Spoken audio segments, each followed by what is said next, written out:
at the pinnacle. I just got promoted I was a full professor and I had an endowed position. I had a basic science appointment, clinical appointment. I kind of was figured out the grant thing.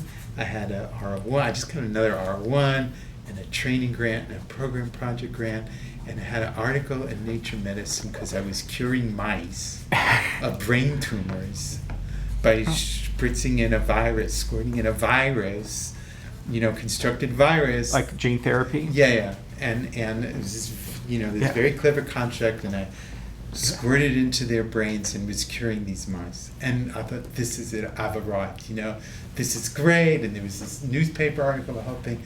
And then I had this vivid recollection. So then I went to clinic. So I ran a pediatric neuro-oncology service. And I went to talk to this family.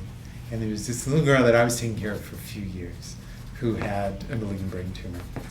And it hasn't changed very much. All therapy had failed her. And then we were giving at the time this horrible chemotherapy called 8-in-1. It was the kitchen sink of chemotherapy. They just gave everything to see if you could have an effect. And this child was dying. She had a herniation in the brain and was dying. And I had to tell this family that, we had to let this child die with some grace and dignity. And I couldn't say it anymore, And that was a turning point for me. That's when I left academia. That's when I went into industry, thought, I can't do this anymore. I can't write another grant or write another paper or hype up some other sort of discovery that I knew in my heart of hearts was not going to have an impact. And I just couldn't keep telling that to families. So that was career changing for me.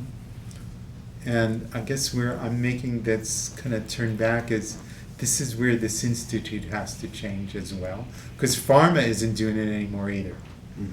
In the way that I think